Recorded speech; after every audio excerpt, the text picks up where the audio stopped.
जनपद देवरिया के भाटपार रानी थाना क्षेत्र के बासी मठ की जमीन फर्जी तरीके से बेच दी गई। आपको बता दें कि ईश्वरानंद गुरुजी का हरिनाम नौकर था और ईश्वरानंद जी के दो बेटे हैं। कृष्णानंद और अछूतानंद। ईश्वरानंद जी की मृत्यु 1987 में हुई और कृष्णानंद के द्वारा बताया गया कि पिताजी की मृत्यु नहीं, हत्या हुई थी। ईश्वरानंद जी के अंतकाल के बाद नौकर हरिराम ने फर्जी आईडी बनाकर और अपने को ईश्वरानंद का पुत्र बताकर मठ और मंदिर की लगभग 6 करोड़ की जमीन बेची थी। जब ईश्वरानंद जी की मृत्यु हुई थी, उनके बड़े पुत्र कृष्णानंद 15 वर्ष के थे और उनका नौकर हरिनाम 25 वर्ष का था। उसी का फायदा उठाकर नौकर ही उनका पुत्र बनकर फर्जीवाड़ा करने लगा और धीरे धीरे मठ और मंदिर की जमीन बेचने लगा। जनपद देवरिया के भाटपार रानी थाना क्षेत्र के बासी मठ से 30 बीघा जमीन जालसाजी करके बेची गई, लगभग 3 करोड़ की। श्रीनाथ बाबा आश्रम रिविलगंज छपरा से लगभग 4 करोड़ का मंदिर वह आश्रम बेचा। बहराइच में लगभग 1 लाख का मंदिर का बगीचा बेचा और ढोंगी बाबा हरिनाम ने मठ और मंदिर की जमीनें बेचकर अभी फरार चल रहा है। ईश्वरानंद के पुत्र कृष्णानंद ने बताया कि हमने बहराइच से लेकर देवरिया और छपरा तक की लड़ाई लड़ी और साबित भी हो गया कि हरिनाम ने फर्जी तरीके से जमीन बेची है और उसके ऊपर आपराधिक धाराएं भी लगी है और वह अभी बहराइच में ही है, लेकिन पुलिस उसको गिरफ्तार नहीं करती है। मेरी हत्या भी वह करा सकता है। मेरे ऊपर 2 बार जानलेवा हमला भी किया है उसने। क्या नाम है आपका? जी, मेरा नाम पंडित देवेंद्र कुमार मिश्रा है। आप यहाँ किस मामले में आए हैं, कैसे आए हैं? एक्चुअली मुझे सूचना मिला यहाँ पर कि एक बहुत ही प्राचीन मंदिर है, शिव मंदिर, और यहाँ पर उस मंदिर के नाम से बहुत सारे जो है सो मतलब ज़मीनें हैं और जो यहाँ एक पुजारी बन कर के यहाँ पे आए थे, वो यहाँ कम से कम 3-4 करोड़ रुपए से ऊपर का वो घोटाला करके यहाँ की ज़मीनें बेच कर और वो चला गया है। तो इसकी जानकारी हमको मिली और इसी संदर्भ में यहाँ जांच करने के लिए, यहाँ देखने के लिए, इसको समझने के लिए मैं यहाँ पे आया हूँ। कितनी ज़मीन होगी लगभग मठ की? अभी गांव के लोगों से और यहाँ महंत जी ने अभी मुझे बताया कि कम से कम यहाँ बहुत ज़्यादा ज़मीनें थी। इनको भी जानकारी नहीं है उस विषय में क्योंकि उनकी उम्र छोटी थी, लेकिन गांव के लोगों के बताने के मुताबिक यहाँ माना जाता है कि कम से कम 50 बीघा से ऊपर की ज़मीनें यहाँ पे थी। आप कैसे ये कह सकते हैं कि जो ज़मीन जिसने बेचा वो इनका पुत्र नहीं था? नहीं, एक्चुअली उसमें पुत्र की बात है कि मुझे जो जानकारी मैंने इकट्ठा किया है, ईश्वरानंद सरस्वती जी जो यहाँ के महंत थे, उनके मात्र 2 ही पुत्र हैं। एक कृष्णानंद जी थे और दूसरा जो है अच्युतानंद जी हैं। तो अच्युतानंद जी बड़े पुत्र थे और उसके बाद अच्युतानंद के बाद ये है बड़े थे, अच्युतानंद छोटे थे। कृष्णानंद जी बड़े और अच्युतानंद जी, तो अच्युतानंद जी और कृष्णानंद जी ये 2 ही उनके पुत्र हैं, ऐसा जानकारी मिला है। और ये महंत जी द्वारा ही जानकारी मिली है और महंत जी के पिताजी के द्वारा भी जानकारी मिली है। गाँव के लोगों ने भी इस बात को बताया है और कुछ कागजात भी ऐसे हैं जो ये साक्ष्य प्रस्तुत कर रहे हैं कि उनके ये 2 पुत्र हैं, जो कि इनके पिता जो ईश्वरानंद सरस्वती जी थे, उनके साथ में जो है कुछ दिन पहले जो वो जब वहाँ से आए थे तो अपने साथ सहयोग करने के लिए एक हरिहरानंद नाम के किसी लड़के को लेकर के जो यहाँ पे आए थे वो, और उन्होंने ही यहाँ पर सारे अपने आधार कार्ड वगैरह को बदल के जैसे भी हो उस व्यक्ति ने इस यहाँ पे कई करोड़ों रुपए की ज़मीनों को बेच करके और यहाँ से फरार हो गया है।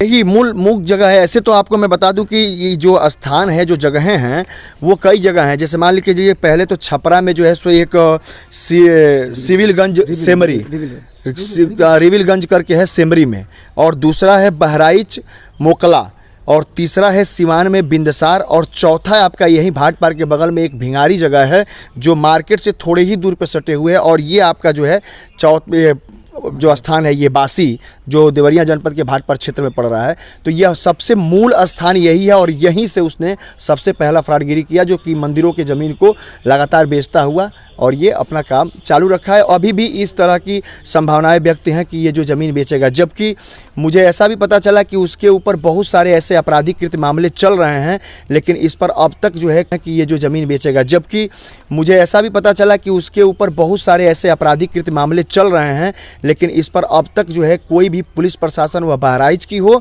या उत्तर प्रदेश की पुलिस हो, ना तो उस पर शिकंजा कस पाई और ना ही उसको गिरफ्तार कर पाई। जबकि इसके जो उत्तराधिकारी हैं, ईश्वरानंद सरस्वती जी के जो उनके पुत्र हैं कृष्णानंद जी, यह बहराइच से लेकर के देवरिया तक, यहाँ तक कि भाटपार, मतलब कोई ऐसा पुलिस स्टेशन और कोई ऐसा जिलाधिकारी नहीं है जिस तक यह सूचना न गई हो, लेकिन अब तक इस पर कोई गिरफ्तारी नहीं हुई है और ना ही कोई कार्रवाई हुई है। अभी भी ये फरार घूम रहा है।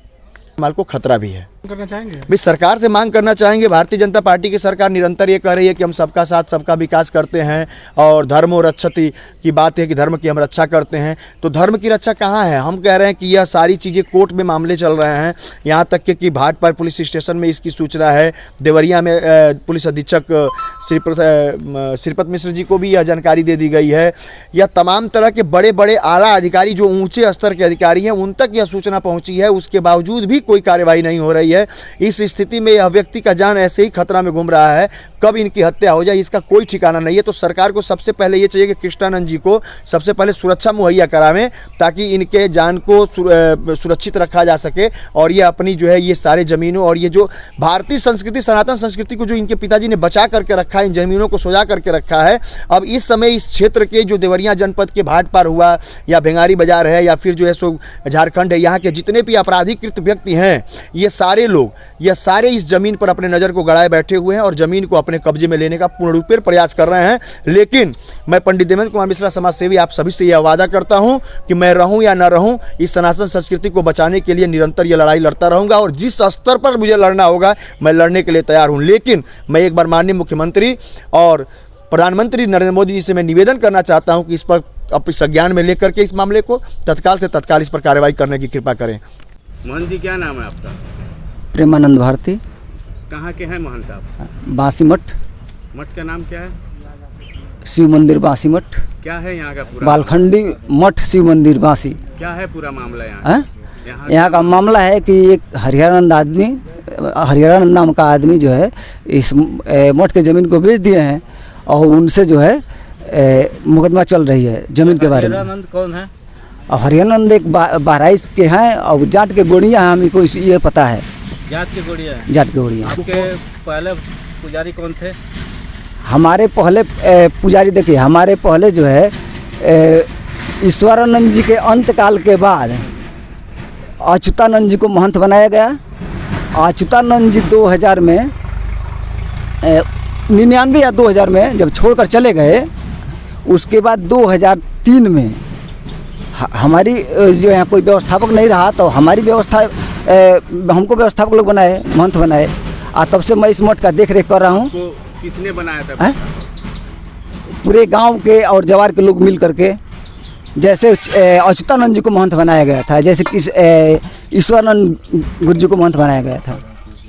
अच्छा, ये जो आपके मेन गुरु जी थे उनकी मृत्यु कैसे हुई थी? अब देखिए, लोग कहते हैं हत्या, लेकिन हम लोग उस समय नाबालिग थे, हम लोग माने हमको पूरी जानकारी नहीं है। लोग कह रहे थे कि मैंने जहर देकर मारा गया, लेकिन ये हमको पता नहीं है। आपके गुरु का नाम क्या है? आप किससे शिक्षा लिए थे यहाँ पे? तब यह महंत आप बने तो आपने शिक्षा? ईश्वर शरण भारती, स्वामी ईश्वर शरण भारती जी। तो अभी आप कह रहे हैं कि गांव वालों ने आपको जबरदस्ती बना दिया या गांव वालों की मर्जी से आप बन गए? अभी कह रहे हैं कि ईश्वरानंद जी ने आपको बनाया है, तो आप क्या नहीं? देखिए, शिष्य जो है नहीं, शिष्य जो है गुरु बनाता है और महंत जो है, महंत गुरु के अंतकाल के बाद ही कोई बनता है। गुरु के सामने उपस्थिति में कोई महंत नहीं बनता है। क्या गांव की जबरदस्ती से आपको शिष्य बनाया गया था या ईश्वरानंद जी ने अपनी स्वेच्छा से आपको शिष्य बनाया? स्वेच्छा से शिष्य बनाया। आपके पिताजी ने भी यही बात कहा कि यहाँ आकर के और वो लेकर गए थे हम लोगों को, तो फिर आप ये बात कैसे कह दे कि गांव के लोगों ने मुझे शिष्य बनाया है? या फिर वहाँ शिष्य तो हम नहीं कहे हैं, शिष्य तो हम थोड़ा कहे हैं, शिष्य तो गुरु बनाता है। महंत गुरु के अंतकाल के बाद ही कोई वहाँ महंत गदासीन होता है। अच्छा, तो जब यहाँ पे इनकी समाधि बनी थी उस समय आप बाल अवस्था में थे जी, तो क्या आपने अपने पिताजी से कभी नहीं पूछा कि यहाँ महाराज जी की जो अंतकाल हुआ वो किस स्थिति में हुआ था और कैसे हुआ था? क्या आपने कुछ किया? विशेष रूप से मैंने इसकी जानकारी हमको नहीं है। अच्छा, एक बात सामने आई है, ईश्वरानंद जी के 2 पुत्र हैं, विशेष रूप से मैंने इसकी जानकारी हमको नहीं है।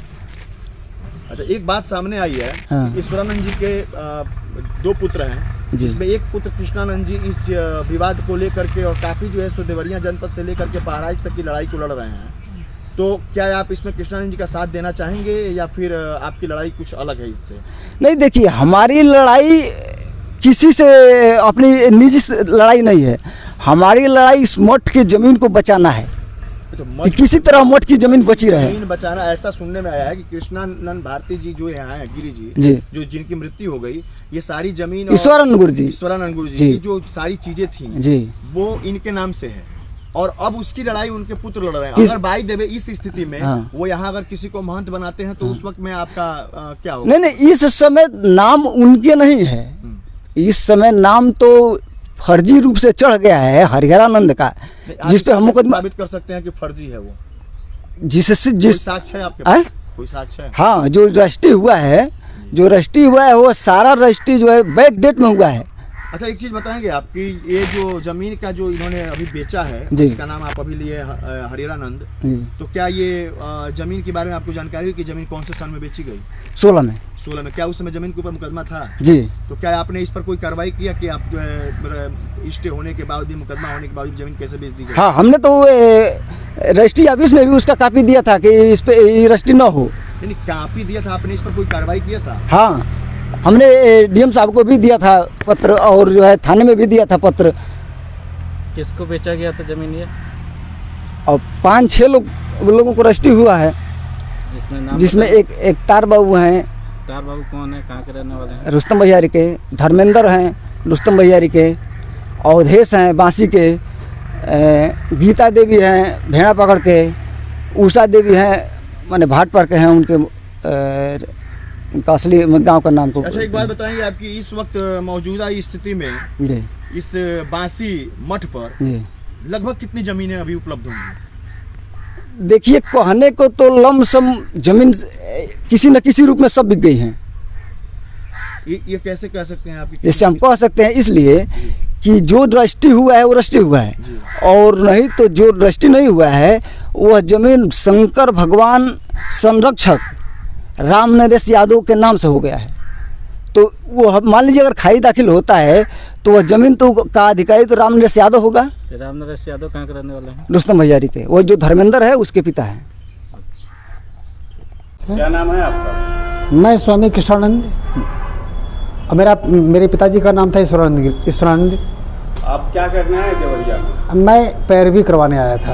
अब कहाँ के रहने वाले हैं बाबा? मैं बहराइच का रहने वाला हूँ जी, और यहाँ पर पैरवी करवाने आया हूँ। मेरा जो है कि भाट पर रानी में मेरा आश्रम है। अच्छा। और उस आश्रम का जो है कि ज़मीन एक फराडिया हरिहरानंद नाम का, हरनाम पहले उसका नाम था, पर इसके बाद हरिहरानंद आ गया। उसके बाद फिर जो है उसने ज़मीन जालसाजी करके 420 करके उसने बेच दिया, और बेच करके जो है कि मज़ा मार रहा है, ऐशो आराम कर रहा है। और जो है वो फराडिया औलाद बना हुआ है, दोगला औलाद बना हुआ है। उसके बाप का नाम था जगन्नाथ, हरनाम पुत्र जगन्नाथ था, लेकिन उसको बदल करके क्या कह दिया कि हरिहरानंद पुत्र ईश्वरानंद कर दिया। तो न्याय हमको चाहिए, और आप लोगों से गुजारिश है कि आप लोग न्याय हमको दिलाएंगे, ये हमको पूर्ण विश्वास है। सर्वप्रथम मैं अपनी परिचय दे रहा हूँ। मेरा नाम महेंद्र कुमार सिंह है। मैं ये गुरु जी का चेला भी हूँ, और इनके मुकदमे, समस्त मुकदमे यहाँ बिहार, देवरिया और बहराइच के जो भी चल रहे हैं, पैरोकारी करता हूँ, पैरवी करता हूँ। क्या है पूरा मामला? पूरा प्रकरण ये है कि ये इनके पिताजी का नाम था स्वर्गीय श्री ईश्वरानंद, और ये उनके लड़के हैं, असली पुत्र, असली उत्तराधिकारी हैं। और एक इन्हीं के पिताजी का नौकर था जिसका नाम था हरिनाम निषाद, जो कि स्कूल में पढ़ा भी है। ये हम RTI से अभी मंगवाए हैं जो पेपर है, उसमें साफ साफ लिखा हुआ कि हरिनाम पुत्र श्री जगन्नाथ प्रसाद निवासी गुलरिया गाजीपुर तहसील कैसरगंज बहराइच ने प्रथम प्रवेश कक्षा 6 से 8 तक पढ़ा है। श्री हरिनाम पुत्र श्री जगन्नाथ प्रसाद की जन्मतिथि विद्यालय अभिलेख में 10 अप्रैल सन 1957 तथा जात गौड़िया अंकित है। तीसरी चीज़, हरिनाम पुत्र जगन्नाथ प्रसाद का नाम कक्षा 8 में दिनांक 28/10/72 में काटा गया है, वहीं से ये पढ़ा भी है। फिर ये इनके पिताजी का नौकर था, ये छोटे थे, और इनके पिताजी का 5-6 वर्ष तक वो नौकरी किया। इसके बाद में अज्ञात सेवादारों द्वारा 1972 के आसपास, 72 या 87 के आसपास अज्ञात सेवादारों द्वारा जहर देकर हत्या करवा दिया है। फिर जब जहर देकर हत्या करवा देता है, वहीं से इसने फ्रॉड करना शुरू कर देता है कि अब मेरा नाम हरिहरानंद हो जाता है। हरिनाम से बदलकर हरिहरानंद, और इनके पिता जो ईश्वरानंद का नाम रखता है, अपने पिता का नाम जगन्नाथ को हटा देता है। कि अब इनके सारे संपत्ति के मालिक हम हैं। जाली दस्तावेज, जाली हेरा फेरी करके और अब से इनकी सारी संपत्ति हथिया के बेच देता है। फिर बेच देता है। ये जब अब कहीं मुकदमा लड़ने जाते हैं तो बिहार की गाड़ी लेकर, जो गाड़ी बिहार की लेकर यहाँ आता है, बदमाशी करता है। कई बार इनको जान से मरवाने का प्रयास किया, पीछे पीछे लगा देता है कि किसी प्रकार इसको मदद दे। 6-6 करोड़ का उसने धन गबन किया है बिहार में। 3-4 करोड़ का, 2 करोड़ तो आपकी यही बांसी जो कि भाटपारानी तहसील में पड़ता है, आप देख ही रहे हैं। अभी हाल ही में भाटपारानी के थाना एसओ ने लिखा है 11 अप्रैल सन 2022 को कि ये हरिहरानंद इनका चेला बन के सारी संपत्ति हथिया के और बेच लिया है और यहाँ से बेच के फ्रॉड करके भाग गया है। वहाँ फरार है, वहाँ ये देवरिया से फरार है, ये सिमरिया बिहार से फरार है और वहाँ केवल हुजूरपुर थाने की संरक्षण मिला है। ये वहाँ रह रहा है। क्यों रह रहा है?